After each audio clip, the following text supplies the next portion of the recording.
Hi friends, welcome to my YouTube channel nursing education.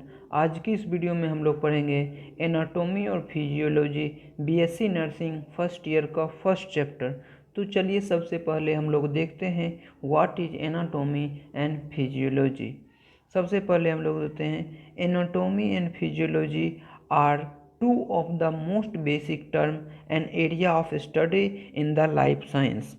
Anatomy refers to the internal and external structure of the body and their physical relationship, whereas physiology refers to the study of the function of those structure. Anatomy में हम लोग external structure के बारे में पढ़ते हैं और physiology में उसका फंक्शन के बारे में हम लोग पढ़ते हैं।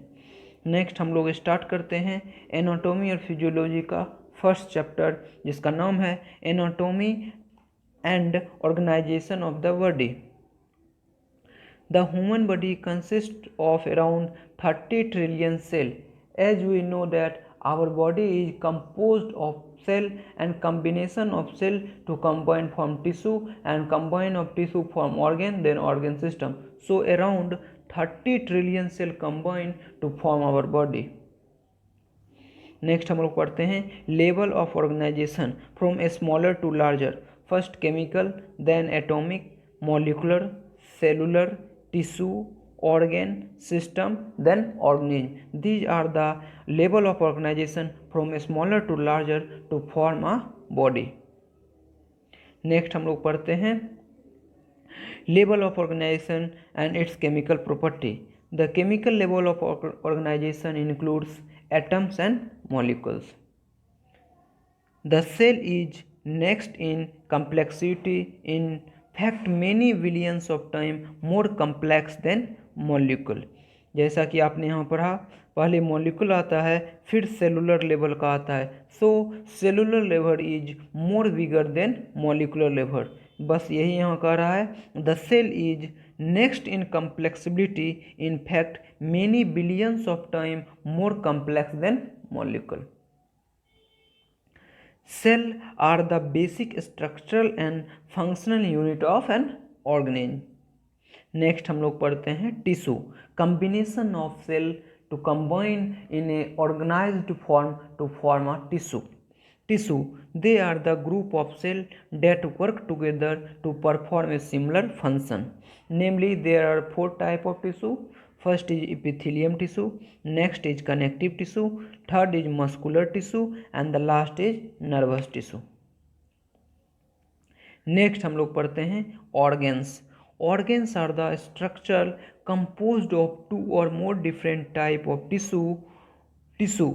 Organ जो होता है वो different type of cell combine to form a tissue, and different type of tissue combine to form an organ, and different organ integrated work to perform any activity is called an organ system.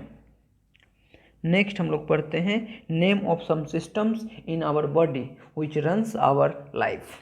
First is digestive system, next is cardiovascular system, next is integument system, fourth is urinary system, and the last is respiratory system. Next हम लोग पढ़ते हैं characteristics of living human organism. There are some characteristics which indicate that this is living or this is non-living. So the important characteristics of living organism are: first is metabolism, next is responsiveness, third is movement, fourth is growth, and the last is differentiation. सबसे पहले हम लोग पढ़ते हैं metabolism. All chemical reaction that occur in our body is called metabolism. हमारे body के अंदर जितना भी केमिकल रिएक्शन होता है इन सब को हम मेटाबॉलिज्म कहते हैं। Generally metabolism are of 2 type, anabolism and catabolism. आने वाले चैप्टर में हम लोग एक्सप्लेन में पढ़ेंगे what is anabolism and catabolism. Next, responsiveness, the ability to sense and response to a stimuli is called responsiveness. It is the characteristics of an reflex action, जो कि आने वाले नर्व टॉपिक में हम लोग इसको अच्छे से एक्सप्लेन करेंगे। How an reflex action work, stimuli receive sent to the brain, then they have from their motor nerves carry impulses, then we take action। इन सब चीज़ों के बारे में हम आने वाले वीडियो में अच्छी तरह से पढ़ेंगे। Next is movement of the body parts such as contraction, relaxation, this shows the movement in our body। These are the characteristics features of an living organism। Next, growth, increase in size and shape of the body of an organism, this shows the growth। Differentiation is the development of a cell from an unspecialized to a specialized state। Cell have different stages from such as meiosis, mitosis. इन सब चीज़ों के बारे में हम आने वाले chapter में सेल में अच्छे तरह से एक्सप्लेन करेंगे। तो these are the most important characteristics of an living organism. Next हम लोग पढ़ते हैं body cavity, space within the body that helps protect and separate and support internal organ is called body cavity। There are different body cavity present in our body which separates our organs such as brain, heart, lungs। These are the organs which are protected by an external organs, these are called cavity।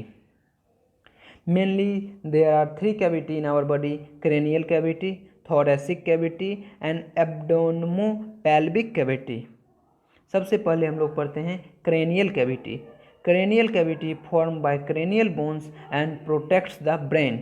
cranial cavity जो होता है वो हमारे bone को protect करता है from mechanical injury. Next, vertebral column formed by the bones and vertebral column consist of a spinal cord। as cranial bones separate protect our brain, at the same time vertebral column protects our spinal cord। Next हम लोग एक term पढ़ेंगे meanings. ये important term है, इसको हम आने वाले वीडियो में अच्छे तरह से एक्सप्लेन करेंगे व्हाट इज मीनिंग्स। तो चलिए अभी हम इसका डेफिनेशन पढ़ते हैं। Layers of protective tissue that lines the canal cavity and the vertebral canal, इसको हम मीनिंग्स कहते हैं।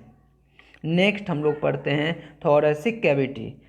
thoracic cavity is also known as chest cavity and thoracic cavity is formed by rib muscles of chest, sternum and vertebral column।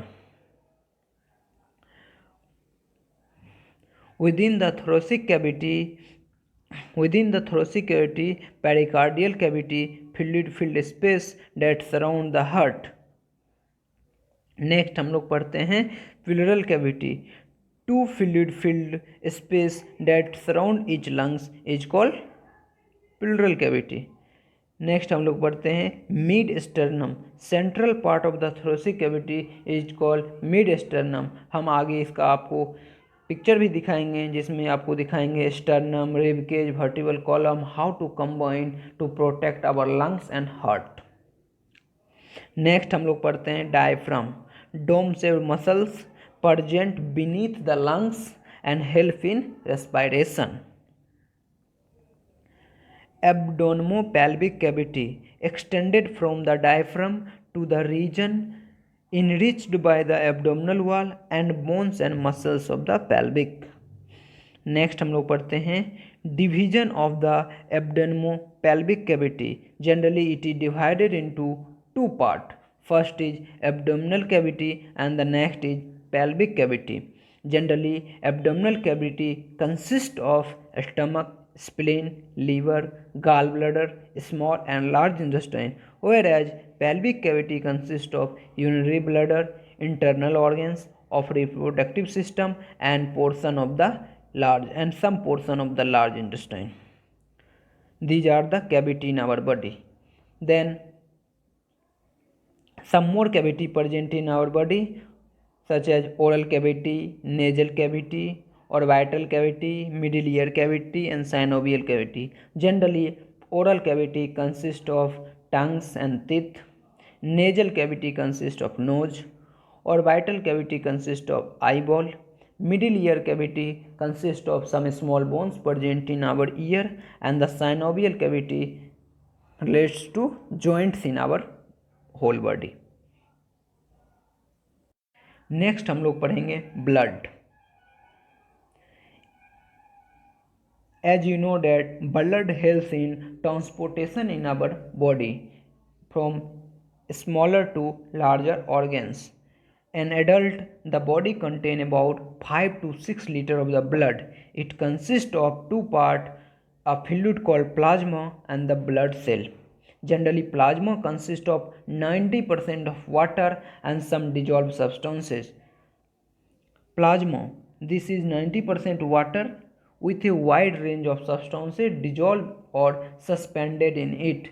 These included जो plasma में 90% water होते हैं और rest जो बाकी मिनरल न्यूट्रिएंट या सस्पेंडेड मटेरियल्स होते हैं उनके बारे में आप पढ़ते हैं. Nutrient absorb from the alimentary canal. Plasma consist of 90% water, 10% में nutrient absorb from alimentary canal, oxygen absorbed from the lungs, chemical synthesized by body cells such as hormone, waste material produced by cell to be eliminated from the body of excretion. These are the some substance suspended in the plasma except water. Next हम लोग पढ़ते हैं blood cell. Blood cell, there are three distinct groups classified according to their function. First is erythrocyte, second is leukocyte and the last is platelet. तो first erythrocyte means red blood cell. Erythrocyte, red blood cell transport oxygen and to a lesser extent carbon dioxide between the lungs and all body part. RBC जो होता है red blood cell वो हमारे lung से oxygen को carry कर कर हर एक बॉडी पार्ट तक पहुंचाता है. देन है leucocyte, white blood cells are mainly concerned with protection of the body against infection and foreign antigen. जब हमारे बॉडी में कोई एक्सटर्नल इन्फेक्शन पैथोजन इंटर करता है उसके अगेंस्ट फाइट करने में और एंटीबॉडी बनाने में हमारा वाइट ब्लड सेल हेल्प करता है, मीन्स ल्यूकोसाइट हेल्प करता है. नेक्स्ट हम लोग पढ़ते हैं platelet. Platelet is also called thrombocyte. Platelets are tiny cells fragment that play essential part in blood clotting. जब हमारा हैंड या कोई बॉडी पार्ट फ्रैक्चर हो जाता है ब्लड फ्लो होने लगता है, at that time platelet play important role for blood clotting. Cardiovascular system. The cardiovascular system consists of a network of blood vessels. Blood vessels are of three types. First is artery, vein and the last is capillary. Artery which carry blood away from the heart, veins which returns blood to the heart and the capillary which link the artery and vein. Next हम लोग पढ़ते हैं heart. The heart is a muscular sac with 4 chambers which pumps blood around the body and maintains the blood pressure. Heart के 4 chamber होते हैं, left auricle, right auricle, left ventricle, right ventricle. आने वाले video में हम heart को special एक video में अच्छी तरह से एक्सप्लेन करेंगे. Heart muscle is not under control. Heart muscle जो होता है हार्ट जो होता है वो उसका फंक्शन हमारे वॉलेंट्री कंट्रोल में नहीं होता है. जैसा कि आपने देखा होगा आपका heart at the time of जिस टाइम आप स्लीप कर रहे हो उस टाइम भी हार्ट बीट करते रहता है. So it is not in our voluntary control. So इस वीडियो में आज के लिए इतना ही. मिलते हैं नेक्स्ट वीडियो में. Thank you.